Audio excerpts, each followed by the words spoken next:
اللہ تعالیٰ یہاں کہہ رہے ہیں کہ کام تو بہت بڑا ہے کہ تم نے میری راہ میں کوشش کرنی ہے، سارے آبسٹیکلز ہیں، باہر والے بھی ہیں اندر والے بھی ہیں،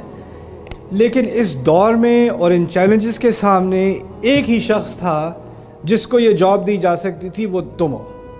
جس زندگی میں مجھے ڈالا ہے، جس سراؤنڈنگ میں مجھے ڈالا ہے، میرا ماحول جو بنایا اللہ تعالیٰ نے، جو چیلنجز مجھے دیے ہیں، ان کا سامنا کرنے کے لیے کوئی اور کوالیفائڈ تھا ہی نہیں، میں ہی تھا اللہ تعالیٰ کے نزدیک۔ مجھے ہی چنا گیا، آپ کو ہی چنا گیا، کسی اور کو نہیں۔ ہوا اجتباکم، مجھے اپنے اندر کوئی پوٹینشیل نظر آئے نہ آئے، میں سمجھوں میں کوالیفائڈ ہوں یا نہ ہوں، اس سے کوئی غرض نہیں ہے۔ اللہ کو معلوم ہے کہ تمہارے اندر وہ چیز ہے جو تمہیں اس لائق بناتی ہے کہ تم ایک تو مسلمان ہو، اور اس دور میں مسلمان ہو، اور ان مشکلات کے تمہارے ارد گرد جو مشکلات ہیں ان کے درمیان میں تم مسلمان ہو، تمہیں اس لیے چنا گیا ہے۔ ہوا اجتباکم، اچھا جی چن تو لیا، لیکن کام تو پھر بھی بہت مشکل ہے۔ اللہ تعالیٰ نے آگے تسلی دے دی، وما جعل علیکم فی الدین من حرج، نہیں تم دین کے معاملے میں اللہ نے تمہارے لیے کوئی مشکل ڈالی نہیں۔ چلو پھر مجھے تھوڑی تسلی ہوگی، اللہ تعالیٰ آسانی کرے گا۔ ایک تو مجھے چن لیا ہے اتنے بڑے کام کے لیے، اور پھر تسلی بھی ساتھ دے دی کہ کوئی مشکل نہیں ہوگی۔ تو جیسے ہی مجھے تھوڑی سی تسلی ملی کہ کوئی مشکل نہیں ہونی، فوراً کہہ دیا ملت ابیکم ابراہیم، تم اپنے والد ابراہیم علیہ السلام، اپنے باپ ابراہیم علیہ السلام کے مذہب کو ہی فالو کر رہے ہو، انہی کی ملت کا حصہ۔ ملت عربی میں مذہب کو بھی کہتے ہیں، دین کو بھی کہتے ہیں۔ اب مجھے دوبارہ کنفیوژن شروع ہوگی، کیونکہ ابراہیم علیہ السلام کو تو کوئی آسان کام نہیں دیا تھا، ان کو تو آگ میں پھینکا جا رہا ہے، ان کو تو صحرا میں فیملی کو چھوڑنے کو کہا جا رہا ہے۔ آپ میں سے کچھ کو تو شوق ہے کہ آپ کاش کے فیملی کو صحرا میں چھوڑنا ہے، لیکن ان کے لیے مشکل تھا، آگ میں پھینکنا، صحرا میں، پھر اپنے والد کو کنفرنٹ کرنا، یعنی کم عمری میں اپنے والد صاحب کو کنفرنٹ کرنا، گھر سے نکالے جانا، ہر موڑ پر ان کو مشکل مشکل مشکل مشکل۔ پہلے اللہ تعالیٰ کہتے ہیں تمہارے لیے دین میں کوئی مشکل ڈالی نہیں، اور پھر فوراً کس کا حوالہ دیا؟ ابراہیم علیہ السلام کا، جس سے زیادہ مشکلات آپ کو قرآن میں ملتی نہیں ہیں۔ کیا بات سمجھائی جا رہی ہے؟ جو رب آگ کو ٹھنڈا کر سکتا ہے، جو رب خنجر کو یا چاقو کو کاٹنے سے روک سکتا ہے، جو رب صحرا میں پانی نکال سکتا ہے، جو رب ہر مشکل اس شخصیت کے لیے آسان کر سکتا ہے، تم سے کہاں کہا جا رہا ہے اپنی اولاد کو ذبح کرو؟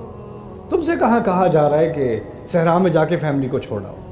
تم سے کہاں کہا جا رہا ہے کہ تم آگ میں چھلانگ مار دو؟ تم سے تو بہت کم کچھ کہا گیا ہے، لیکن جو کچھ کہا بھی گیا ہے، اگر تمہیں لگے کہ یہ بہت مشکل ہے میرے لیے، تو یہ یاد رکھتے ہیں نا، اللہ تعالیٰ تمام مشکلیں آسان کر دیتا ہے، جیسے اس نے ابراہیم علیہ السلام کے لیے آسان کی تھی۔ ملت ابیکم ابراہیم هو سماکم المسلمین من قبل وفی ھذا، اسی نے تمہارا نام رکھا ہے مسلمان، اس سے پہلے بھی اور اب بھی۔ لیکون الرسول شہیدا علیکم وتکونوا شہداء علی الناس، تاکہ رسول قیامت کے دن صلی اللہ علیہ وسلم اس بات کی گواہی دے سکیں کہ تم لوگوں نے وہ کام کیا اور تم اس کام کے لیے کھڑے ہوئے، تم نے اس بات کو ریکگنائز کیا کہ تمہیں چنا گیا تھا، اور اس ذمہ داری کے ساتھ تم کھڑے ہوئے، اور تم لوگوں کے سامنے شہداء بن سکو، تم لوگوں کو یہ گواہی دے سکو کہ آپ لوگوں نے سنا ہو یا نہ سنا ہو، ہم حق کے لیے کھڑے ہو گئے تھے، ہم نے صحیح بات کی تھی۔ آپ کے ارد گرد جو بھی نیگیٹیوٹی ہو، جو بھی چیلنجز ہوں، جہاں جہاں میں پاکستان میں گیا ہوں، لوگوں نے مجھے بلا ہچکچاہٹ اپنی مشکلات کا، اپنے چیلنجز کا پورا انالیسس دیا ہے۔ تو مشکلات تو ماشاءاللہ سب کو بہت اچھی طرح سمجھ آ گئی ہیں، لیکن ہمت کر کے پہلے قدم لینے میں تھوڑی مشکل آ رہی ہے۔ تو اب ان آیات کی بنیاد پر ہمیں تھوڑی ہمت کرنی پڑے گی۔ ہمارے نبی کو کہا تھا علیہ السلام، یہ آخری الفاظ ہوں گے میرے آپ کے لیے،